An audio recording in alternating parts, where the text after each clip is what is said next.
1971 সালে মহান মুক্তিযুদ্ধে এক সশস্ত্র রক্তক্ষয়ী সংগ্রামের মধ্য দিয়ে পাকিস্তান থেকে স্বাধীনতা লাভ করে বাংলাদেশ। দীর্ঘ 9 মাসের রক্তক্ষয়ী যুদ্ধ করতে হয়েছে বাংলাদেশকে। মুক্তিযুদ্ধ ঘিরে পাকিস্তানি বাহিনী যে গণহত্যা চালিয়েছিল তা নিয়ে আনুষ্ঠানিক কোনো দুঃখ প্রকাশ করেনি দেশটি। এবার পাকিস্তান 71-এর প্রশ্নটির সমাধান চায়। এ নিয়ে অন্তর্বর্তী সরকারের তথ্য ও সম্প্রচার এবং ডাক, টেলিযোগাযোগ ও তথ্য প্রযুক্তি উপদেষ্টা মোহাম্মদ নাহিদ ইসলামকে আলোচনার প্রস্তাবও দিয়েছেন ঢাকায় নিযুক্ত পাকিস্তানের হাই কমিশনার সৈয়দ আহমদ মারুফ। 1 সেপ্টেম্বর সচিবালয়ে ডাক, টেলিযোগাযোগ ও তথ্য প্রযুক্তি মন্ত্রণালয়ের সভাকক্ষে দ্বিপাক্ষিক স্বার্থ সংশ্লিষ্ট বিষয় নিয়ে অনুষ্ঠিত আলোচনায় এ প্রস্তাব দেন পাকিস্তানের হাই কমিশনার।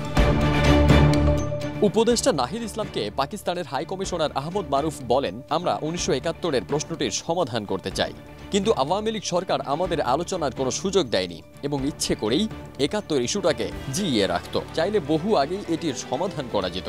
আমরা বাংলাদেশের সাথে সম্পর্ক স্থাপন করতে আগ্রহী।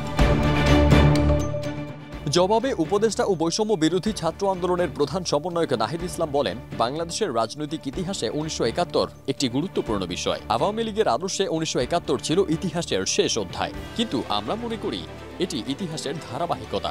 1947 বা পাকিস্তান আন্দোলন ছাড়া বাংলাদেশ প্রতিষ্ঠা হতো না। আমরা পাকিস্তানের সঙ্গে 71-এর প্রশ্নটির সমাধান করতে চাই। এই উপদেষ্টা আরও বলেন, একটি গণতান্ত্রিক দক্ষিণ এশিয়ার জন্য আমাদের পরস্পরের সঙ্গে সম্পর্ক মজবুত করা প্রয়োজন। আমরা বাংলাদেশের স্বাধীনতা, সার্বভৌমত্ব ও জাতীয় স্বার্থকে সমুন্নত রেখে যে কোনো দেশের সঙ্গে সম্পর্ক রাখতে আগ্রহী। ফারদিন সানি, দেশ রূপান্তর।